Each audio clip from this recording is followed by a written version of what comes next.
ರಾಜ್ಯದ ಮತ್ತು ದೇಶದ ಅತ್ಯಂತ ಪುರಾತನ ದೇವಾಲಯಗಳಲ್ಲೊಂದಾದ ಮೇಲ್ಕೋಟೆ ಚೆಲುವನಾರಾಯಣ ಸ್ವಾಮಿಯ ವೈರಮುಡಿ ಬ್ರಹ್ಮೋತ್ಸವ ಬಹಳಷ್ಟು ಅದ್ದೂರಿಯಾಗಿ ನಡೆಯುತ್ತದೆ. ಲಕ್ಷಾಂತರ ಮಂದಿ ಭಕ್ತರನ್ನ ಹೊಂದಿರುವ ದೇಶದಾದ್ಯಂತ ಹೆಸರುವಾಸಿಯಾಗಿರುವ ಈ ಉತ್ಸವವನ್ನ ಕಣ್ತುಂಬಿಕೊಳ್ಳದವರು ಬಹುಶಃ ಯಾರೂ ಇಲ್ಲ ಅನ್ಸುತ್ತೆ. ಮಂಡ್ಯ ಜಿಲ್ಲೆಯಲ್ಲಿರುವ ಈ ದೇವಸ್ಥಾನ ಈ ಬಾರಿಯೂ ಬಹಳ ವಿಶೇಷವಾಗಿತ್ತು.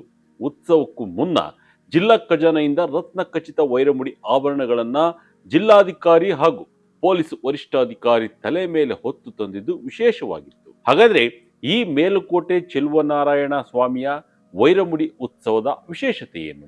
ಇದರ ಆಭರಣದ ಇತಿಹಾಸವೇನು? ಇಬ್ಬರ ಅಧಿಕಾರಿಗಳು ಆಭರಣವನ್ನು ಹೊತ್ತು ತಂದಿದ್ದಾಕೆ? ಬನ್ನಿ ವಿಡಿಯೋದಲ್ಲಿ ಕಂಪ್ಲೀಟ್ ಆಗಿ ನೋಡೋಣ. ವೈರಮುಡಿ ಉತ್ಸವಕ್ಕಿದೆ ಸಾವಿರಾರು ವರ್ಷದ ಇತಿಹಾಸ. ಕರ್ನಾಟಕದ ಧಾರ್ಮಿಕ ಮತ್ತು ಸಾಂಸ್ಕೃತಿಕ ಪರಂಪರೆಯಲ್ಲಿ ಅತ್ಯಂತ ಮಹತ್ವವನ್ನು ಪಡೆದಿರುವ ಉತ್ಸವಗಳಲ್ಲಿ ವೈರಮುಡಿ ಉತ್ಸವ ಪ್ರಮುಖವಾಗಿದೆ. ಈ ವೈಭವಮಯ ಉತ್ಸವವು ಮೇಲ್ಕೋಟೆ ಚೆಲುವನಾರಾಯಣ ಸ್ವಾಮಿ ದೇವಾಲಯದಲ್ಲಿ ಪ್ರತಿ ವರ್ಷ ಅತ್ಯಂತ ಭಕ್ತಿ ಮತ್ತು ಶ್ರದ್ಧೆಯಿಂದ ಆಚರಿಸಲಾಗುತ್ತೆ. ಸಾವಿರಾರು ವರ್ಷಗಳ ಪುರಾತನ ಪರಂಪರೆಯನ್ನು ಹೊಂದಿರುವ ಈ ಉತ್ಸವವು ಪೌರಾಣಿಕ ಕಥೆಗಳು, ಧಾರ್ಮಿಕ ನಂಬಿಕೆಗಳು ಮತ್ತು ಸಾಂಸ್ಕೃತಿಕ ಆಚರಣೆಗಳ ಸಂಯೋಜನೆಯಾಗಿದೆ.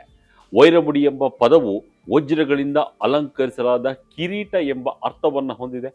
ಈ ಕಿರೀಟವನ್ನ ಚೆಲುವ ನಾರಾಯಣ ಸ್ವಾಮಿಯವರಿಗೆ ವಿಶೇಷ ಸಂದರ್ಭದಲ್ಲಿ ಅಲಂಕರಿಸಲಾಗುತ್ತದೆ.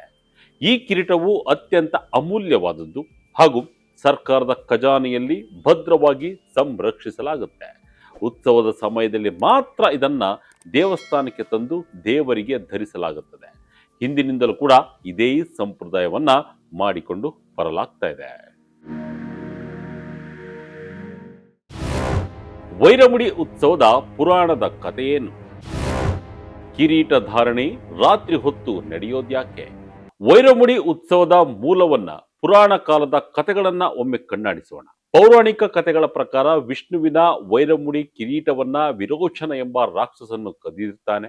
ಆಗ ವಿಷ್ಣುವಿನ ವಾಹನವಾದ ಗರುಡನು ಆ ಕಿರೀಟವನ್ನ ಮರಳಿ ಪಡೆಯಲು ಪಾತಾಳ ಲೋಕಕ್ಕೆ ತೆರಳಿ ಯುದ್ಧ ಮಾಡಿ ಅದನ್ನ ಭೂಲೋಕಕ್ಕೆ ತರ್ತಾನೆ. ಈ ದಿವ್ಯ ಘಟನೆಗೆ ಸ್ಮರಣಾರ್ಥವಾಗಿ ವೈರಮುಡಿ ಉತ್ಸವವನ್ನ ಆಚರಿಸಲಾಗುತ್ತದೆ ಎಂಬ ನಂಬಿಕೆ ಇದೆ. ಇನ್ನೊಂದು ನಂಬಿಕೆಯ ಪ್ರಕಾರ ಈ ಕಿರೀಟವನ್ನ ಶ್ರೀಕೃಷ್ಣನೇ ದೇವರಿಗೆ ನೀಡಿದ್ದಾನೆ ಎಂದು ಹೇಳಲಾಗುತ್ತದೆ. ಈ ಕಾರಣದಿಂದ ವೈರಮುಡಿ ಕಿರೀಟವು ದೈವಿಕ ಶಕ್ತಿಯ ಪ್ರತೀಕವಾಗಿ ಪರಿಗಣಿಸಲಾಗಿದೆ. ಈ ಕಿರೀಟವನ್ನ ಸೂರ್ಯ ಪ್ರಕಾಶಕ್ಕೆ ತೋರಿಸಬಾರದು ಎಂಬ ನಂಬಿಕೆ ಇರುವುದರಿಂದ ವೈರಮುಡಿ ಉತ್ಸವವು ಮುಖ್ಯವಾಗಿ ರಾತ್ರಿ ಸಮಯದಲ್ಲಿ ನಡೆಯುತ್ತದೆ. ವೈರಮುಡಿ ಆಚರಣೆಯ ವಿಶೇಷತೆಯೇನು? ದೇಶದಾದ್ಯಂತ ಲಕ್ಷಾಂತರ ಭಕ್ತರ ದರ್ಶನ. ಮೇಲ್ಕೋಟೆ ದೇವಾಲಯವು ಸ್ವತಃ ಪುರಾತನ ಇತಿಹಾಸವನ್ನು ಹೊಂದಿದೆ. ಇದು ಸಾವಿರಾರು ವರ್ಷಗಳ ಹಿಂದಿನ ಕಾಲದಿಂದಲೂ ಭಕ್ತರ ಆರಾಧನೆಯ ಕೇಂದ್ರವಾಗಿದೆ. ಈ ದೇವಾಲಯವನ್ನ ವೈಷ್ಣವ ಸಂಪ್ರದಾಯದ ಮಹಾನ್ ಆಚಾರ್ಯರಾದ ರಾಮಾನುಜಾಚಾರ್ಯ ಪುನರ್ಜೀವನಗೊಳಿಸಿದ್ದಾರೆ. ಅವರ ಕಾಲದಲ್ಲಿ ದೇವಾಲಯದ ಪ್ರಭಾವ ಹೆಚ್ಚಾಗಿ ಮೇಲ್ಕೋಟೆ ದಕ್ಷಿಣ ಭಾರತದ ಪ್ರಮುಖ ತೀರ್ಥಕ್ಷೇತ್ರವಾಗಿ ಬೆಳೆಯಿತು. ವೈರಮುಡಿ ಉತ್ಸವವು ಸಾಮಾನ್ಯವಾಗಿ 10 ರಿಂದ 13 ದಿನಗಳವರೆಗೆ ನಡೆಯುವ ಬ್ರಹ್ಮೋತ್ಸವದ ಭಾಗವಾಗಿದೆ. ಈ ಉತ್ಸವದ ಮುಖ್ಯ ದಿನಗಳಲ್ಲಿ ವೈರಮುಡಿ ಕಿರೀಟವನ್ನ ದೇವರಿಗೆ ಧರಿಸಲಾಗುತ್ತದೆ. ನಂತರ ದೇವರನ್ನ ಅದ್ಭುತವಾಗಿ ಅಲಂಕರಿಸಿ ಮೇಲ್ಕೋಟೆಯ ಬೀದಿಗಳಲ್ಲಿ ಭವ್ಯ ಮೆರವಣಿಗೆ ನಡೆಸಲಾಗುತ್ತೆ. ಈ ಮೆರವಣಿಗೆಯಲ್ಲಿ ಲಕ್ಷಾಂತರ ಭಕ್ತರು ಭಾಗವಹಿಸಿ ದೇವರ ದರ್ಶನವನ್ನ ಪಡೆಯುತ್ತಾರೆ. ಉತ್ಸವದ ಒಂದು ವಿಶೇಷತೆ ಎಂದರೆ ವೈರಮುಡಿ ಕಿರೀಟವನ್ನ ಧರಿಸುವ ವಿಧಾನ. ಇದನ್ನ ಧರಿಸುವಾಗ ಅರ್ಚಕರು ತಮ್ಮ ಕಣ್ಣುಗಳನ್ನ ಮುಚ್ಚಿಕೊಂಡೇ ಅಥವಾ ರೇಷ್ಮೆ ಬಟ್ಟೆಯಿಂದ ಕಣ್ಣುಗಳನ್ನ ಕಟ್ಟಿ ಕಿರೀಟವನ್ನ ದೇವರಿಗೆ ಧರಿಸ್ತಾರೆ. ಇದರಿಂದ ಕಿರೀಟದ ದೈವಿಕತೆಯನ್ನ ಗೌರವಿಸುವುದು ಎಂಬ ಅರ್ಥ ವ್ಯಕ್ತವಾಗ್ತದೆ. ವೈರಮುಡಿ ಉತ್ಸವವು ಕೇವಲ ಧಾರ್ಮಿಕ ಆಚರಣೆ ಅಷ್ಟೇ ಅಲ್ಲ, ಇದು ಕರ್ನಾಟಕದ ಸಾಂಸ್ಕೃತಿಕ ಪರಂಪರೆಯ ಪ್ರತೀಕವಾಗಿದೆ. ಈ ಉತ್ಸವದಲ್ಲಿ ಭಾಗವಹಿಸುವ ಭಕ್ತರು ಭಕ್ತಿ, ಶ್ರದ್ಧೆ ಮತ್ತು ಸಂಪ್ರದಾಯದ ಮೂಲಕ ತಮ್ಮ ಆತ್ಮೀಯತೆಯನ್ನ ವ್ಯಕ್ತಪಡಿಸುತ್ತಾರೆ. ಗ್ರಾಮೀಣ ಹಾಗೂ ನಗರ ಪ್ರದೇಶಗಳಿಂದಲೂ ಭಕ್ತರು ಸೇರಿ ಇಲ್ಲಿ ದೇವರ ಆಶೀರ್ವಾದವನ್ನ ಪಡೆಯುತ್ತಾರೆ. ಸರ್ಕಾರಿ ಖಜಾನೆಯಲ್ಲಿ ಆಭರಣಗಳು ಭದ್ರ. ಈ ಉತ್ಸವವು ಸರ್ಕಾರದ ಮೇಲ್ವಿಚಾರಣೆಯಲ್ಲಿಯೇ ನಡೆಯುತ್ತದೆ. ವೈರಮುಡಿ ಕಿರೀಟವನ್ನ ಖಜಾನೆಯಿಂದ ಭದ್ರತೆಯೊಂದಿಗೆ ದೇವಸ್ಥಾನಕ್ಕೆ ತಂದು ಉತ್ಸವದ ನಂತರ ಮತ್ತೆ ಅದೇ ರೀತಿಯಲ್ಲಿ ಹಿಂತಿರುಗಿಸಲಾಗ್ತದೆ. ಈ ಪ್ರಕ್ರಿಯೆಯಲ್ಲಿ ಭದ್ರತಾ ವ್ಯವಸ್ಥೆಗಳು ಅತ್ಯಂತ ಕಟ್ಟುನಿಟ್ಟಾಗಿರ್ತವೆ. ಇದಲ್ಲದೆ ವೈರಮುಡಿ ಉತ್ಸವವು ಹಲವು ಉಪ ಉತ್ಸವಗಳನ್ನು ಒಳಗೊಂಡಿರುತ್ತದೆ. ಗರುಡೋತ್ಸವ, ರಥೋತ್ಸವ, ತೆಪ್ಪೋತ್ಸವ ಮತ್ತು ಕಲ್ಯಾಣೋತ್ಸವ ಮುಂತಾದ ಆಚರಣೆಗಳು ಈ ಉತ್ಸವದ ಭಾಗವಾಗಿದೆ. ಇವುಗಳ ಮೂಲಕ ಭಕ್ತರು ದೇವರ ವಿವಿಧ ರೂಪಗಳನ್ನು ಮತ್ತು ಮಹಿಮೆಗಳನ್ನು ಅನುಭವಿಸ್ತಾರೆ. ವೈರಮುಡಿ ಉತ್ಸವವು ಪೌರಾಣಿಕತೆ, ಇತಿಹಾಸ ಮತ್ತು ಭಕ್ತಿಯ ಅದ್ಭುತ ಸಂಯೋಜನೆಯಾಗಿದೆ. ಇದು ಕೇವಲ ಒಂದು ಉತ್ಸವವಲ್ಲ, ಆದರೆ ದೇವರೊಂದಿಗೆ ಭಕ್ತರ ಆತ್ಮೀಯ ಸಂಬಂಧವನ್ನು ಗಟ್ಟಿಗೊಳಿಸುವ ದೈವಿಕ ಅನುಭವವಾಗಿದೆ. ಕರ್ನಾಟಕದ ಸಂಸ್ಕೃತಿ ಮತ್ತು ಪರಂಪರೆಯನ್ನು ಪ್ರತಿಬಿಂಬಿಸುವ ಈ ಉತ್ಸವವು ಅನೇಕ ಶತಮಾನಗಳಿಂದಲೂ ತನ್ನ ವೈಭವವನ್ನು ಉಳಿಸಿಕೊಂಡಿದೆ. ವೈರಮುಡಿ ಹೊತ್ತು ತಂದ ಡಿಸಿಎಸ್ಪಿ. ಬೆಲೆ ಕಟ್ಟಲಾಗದ ಆಭರಣ ಹಿನ್ನೆಲೆ ಭಾರಿ ಭದ್ರತೆ. ಈ ಬಾರಿ ಕೂಡ ಮೇಲುಕೋಟೆ ವೈರಮುಡಿ ಉತ್ಸವ ಬಹಳಷ್ಟು ವಿಶೇಷತೆಗೆ ಕಾರಣವಾಗಿತ್ತು.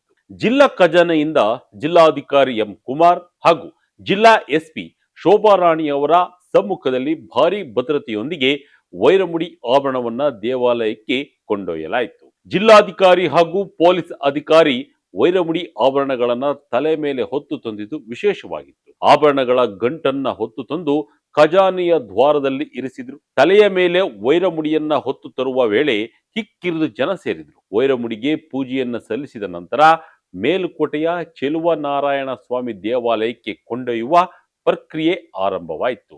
ಜಿಲ್ಲಾ ಖಜಾನೆಯಿಂದ ಹೊರಡುವ ವೈರಮುಡಿ ಹೊತ್ತ ಮೆರವಣಿಗೆಗೆ ಮೊದಲು ನಗರದ ಲಕ್ಷ್ಮೀ ಜನಾರ್ದನ ಸ್ವಾಮಿ ದೇವಾಲಯದಲ್ಲಿ ಪೂಜೆ ಸಲ್ಲಿಸಲಾಗುವುದು. ಅಲ್ಲಿಂದ ವಿವಿಧ ಗ್ರಾಮಗಳಲ್ಲಿ ಪೂಜೆ ನಡೆದು ಸಂಜೆ 4 ಗಂಟೆ ಸುಮಾರಿಗೆ ಮೇಲುಕೋಟೆಗೆ ತಲುಪಲಿದೆ.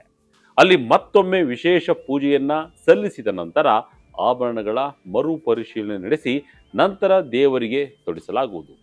ಸ್ವಾಮಿಗೆ ಕಿರೀಟ ಧಾರಣೆ ಮಾಡಿ ವೈಭವದಿಂದ ವೈರಮುಡಿ ಬ್ರಹ್ಮೋತ್ಸವ ಕಾರ್ಯಕ್ರಮ ನಡೆಯಲಿದೆ. ಶ್ರೀ ದೇವಿ ಭೂದೇವಿ ಸಮೇತ ಗರುಡಾರೂಢನಾದ ಶ್ರೀ ಚೆಲುವನಾರಾಯಣ ಸ್ವಾಮಿಯ ಉತ್ಸವ ಮೂರ್ತಿಗೆ ಅಪೂರ್ವ ನಾಗಮಣಿವಿರುವ ವೈರಮುಡಿ ಕಿರೀಟ ಧಾರಣೆ ಮಾಡಿ ಉತ್ಸವ ನಡೆಸಲಾಗುತ್ತದೆ. ಚೆಲುವನಾರಾಯಣ ಸ್ವಾಮಿ ವೈರಮುಡಿ ಬ್ರಹ್ಮೋತ್ಸವಕ್ಕೆ ಮಾರ್ಚ್ 23ರಿಂದಲೇ ಚಾಲನೆ ದೊರೆತಿದೆ ಮತ್ತು ಏಪ್ರಿಲ್ 4ರಂದು ಮುಕ್ತಾಯವಾಗಲಿದೆ.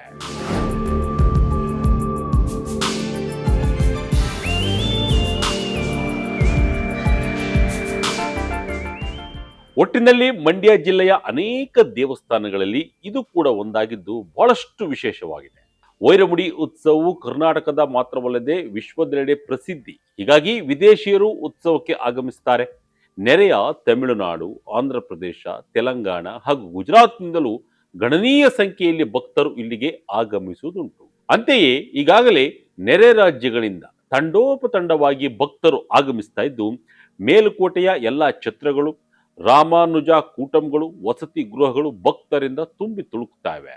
ಮೇಲುಕೋಟೆಯ ರಾಜಬೀದಿ, ಪಂಚಕಲ್ಯಾಣಿ, ಅಕ್ಕತಂಗಿ ಕೊಳ, ಯೋಗ ನರಸಿಂಹಸ್ವಾಮಿ ಬೆಟ್ಟ, ರಾಯಗೋಪುರ ಹಾಗೂ ಉತ್ಸವದ ಬೀದಿಗಳು ವೈವಿಧ್ಯಮಯ ವಿದ್ಯುತ್ ದೀಪಾಲಂಕಾರದಿಂದ ನಯನ ಮನೋಹರವಾಗಿ ಕಂಗೊಳಿಸ್ತಾ ಇವೆ. ಇದಾಗಿತ್ತು ಈ ಕ್ಷಣದ ವಿಜಯ ಕನಕದ ಸ್ಪೆಷಲ್. ಇದೇ ರೀತಿಯ ಸ್ಪೆಷಲ್ಗಾಗಿ Vijaya Kanaka website, YouTube page, Facebook page follow ಮಾಡ್ತಾ ಇರಿ. ಧನ್ಯವಾದಗಳು.